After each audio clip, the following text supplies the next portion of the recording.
I got trapped inside my own childhood home during a power outage, and no matter which door I tried, I kept ending up back in the same hallway, walking past the same closed bedroom door I hadn't been able to make myself open in over 20 years.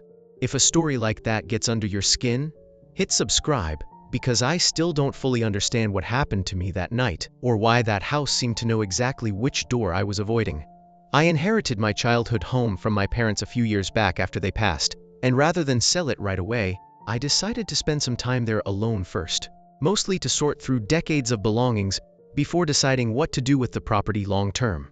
It was a modest house, nothing especially large, a single hallway upstairs connecting 4 bedrooms, one of which had belonged to my younger sister, who died in an accident when we were both kids, an accident I've never been able to talk about easily, even decades later, even with people closest to me.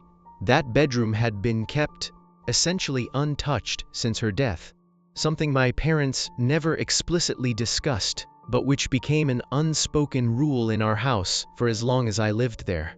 I hadn't opened that door myself, not once, in all the years since.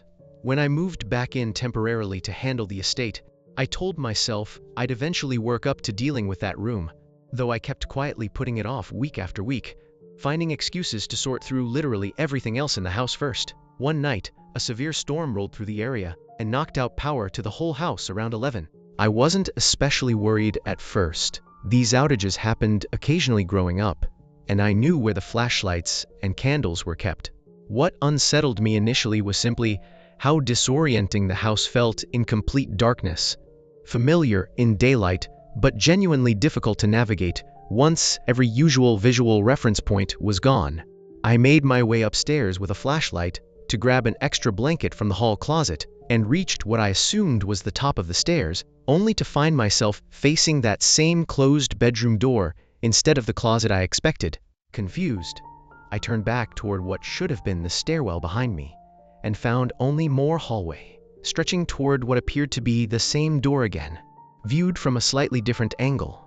I told myself, reasonably enough at the time, that the darkness and stress of the storm were simply disorienting me more than I wanted to admit, and I carefully retraced my steps, counting doorways this time to keep myself oriented. I passed what should have been my old bedroom, my parents' room, the bathroom, each confirmed by touch and familiar shape in the dark, and arrived, once again, at that same closed door, despite having counted every other room along the way correctly.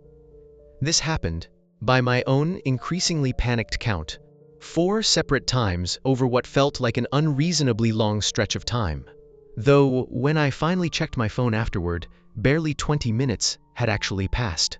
Each time, I found myself facing that same door, and each time I turned back rather than touching the handle, my hand hovering closer to it, with every attempt without me consciously deciding to let it get that close.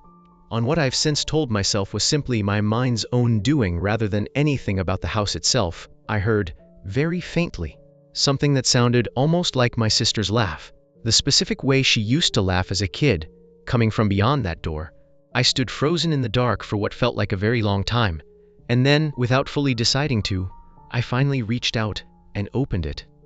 Behind the door was exactly what I should have expected. An ordinary, dusty, untouched childhood bedroom, exactly as it had been left decades earlier.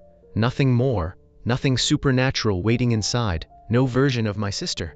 Nothing except the quiet, mundane reality of a room frozen in time.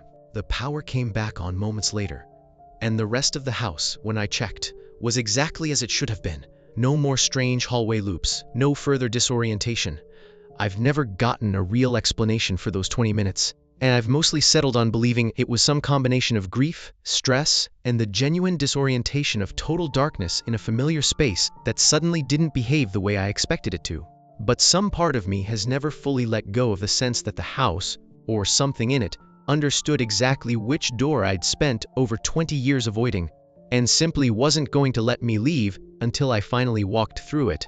I've made peace with not fully understanding what happened, and I try to believe that sometimes the hardest doors we avoid opening eventually find their own quiet way of asking to be opened, whether we're ready or not. If a place from your own past has ever seemed to know exactly what you were avoiding, Tell us about it in the comments. We read every one.